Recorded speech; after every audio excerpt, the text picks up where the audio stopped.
초등부 친구들 반갑습니다. 여러분의 성경 선생님 조현성 목사입니다. 우리가 지난 시간까지는 십계명 말씀을 살펴봤죠.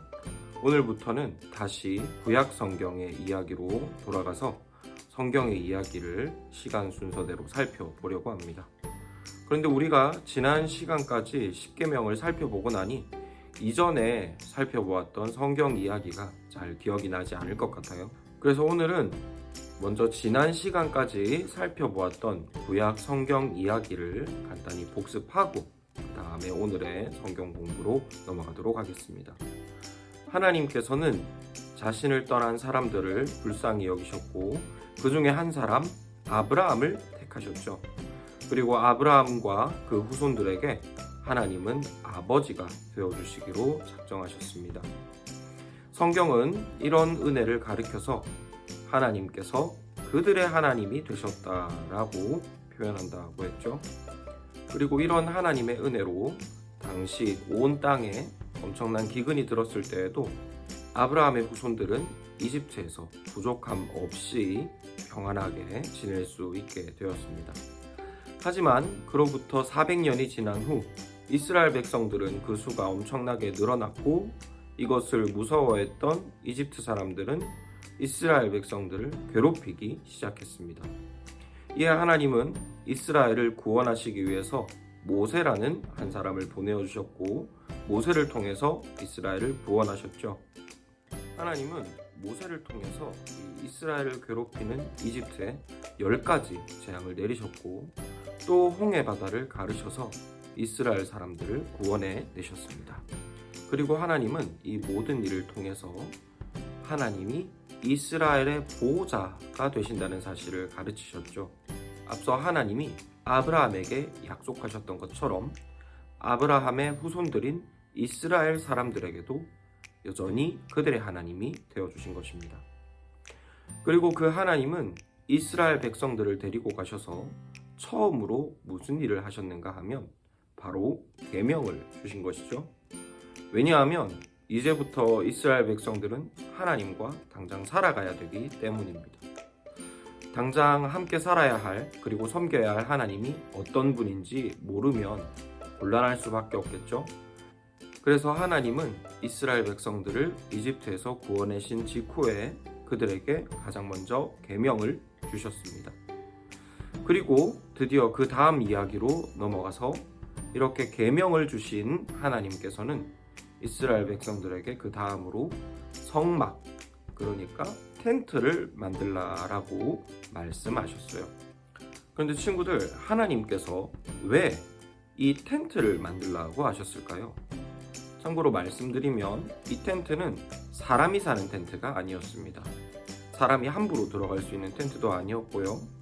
병원이나 학교처럼 다른 나라들이 모두 가지고 있는 시설도 아니었습니다.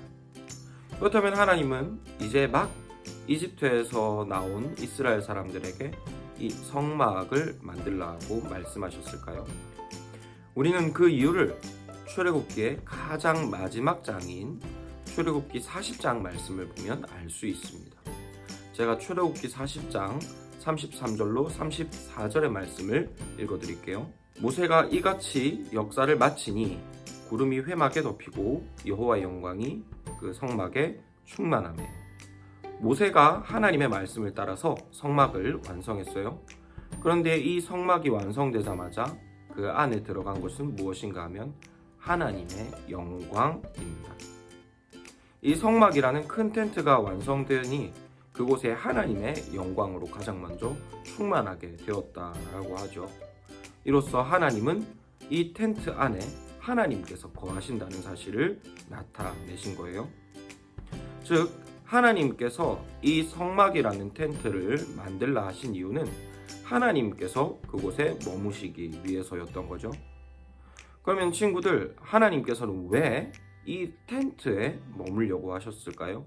하나님께서 사실 집이 없으셔서 그래서 백성들 보고 이 텐트를 만들라라고 명령하셨을까요? 물론 그렇지 않죠. 우리 하나님은 영이세요. 우리처럼 몸을 가지고 계시거나 어떤 집에 꼭 살아야 하는 그런 분이 아니라는 거죠. 하지만 그럼에도 하나님은 이 이스라엘 백성들에게 자신이 머물 텐트인 성막을 꼭 만들라라고 명령하셨는데요. 그 이유를 우리는 이 텐트가 어떤 이름으로 불리는지를 볼 때 알 수 있습니다. 다시 출애굽기 40장 34절 말씀을 보면 구름이 회막에 덮이고 여호와의 영광이 성막에 가득했다라고 기록되어 있죠. 그렇다면 여기에서 이 구름이 덮인 회막은 무엇일까요? 우리가 앞서 살펴본 대로 성막이란 이 하나님의 텐트를 의미하는 것인데, 그렇다면 이 회막은 뭐냐는 거죠. 답을 알려드리면 이 성막과 회막은 둘 다 똑같은 겁니다. 이 하나님의 텐트를 때로는 성막이라고 부르기도 하고 때로는 회막이라고도 부르기도 한다는 것이죠. 그리고 여기에서 이 회막이라는 이름의 의미가 무엇인가 하면 바로 만남이라는 의미입니다. 즉 만남의 텐트라는 것이죠. 하나님께서는 이스라엘 백성들과 만나시기 위해서 바로 이 텐트를 만들라고 말씀하신 것입니다.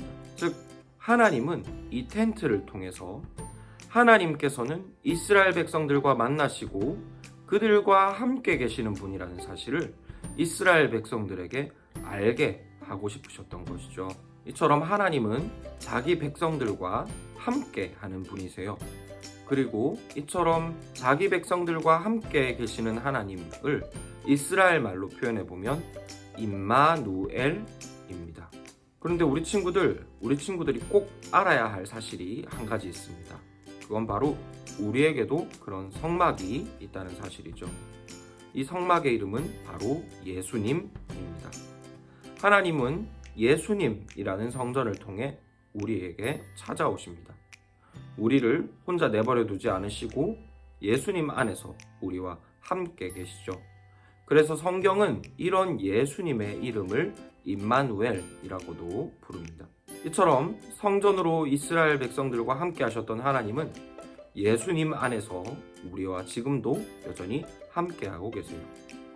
우리 친구들은 이 사실을 꼭 기억하시고 하나님과 함께 동행하시는 친구들이 되시기를 바랍니다. 그러면 이것으로 오늘의 성경 공부를 마치도록 하겠습니다. 한 주간도 건강하시고요. 또 다음 주에 뵙도록 하겠습니다. 친구들 안녕.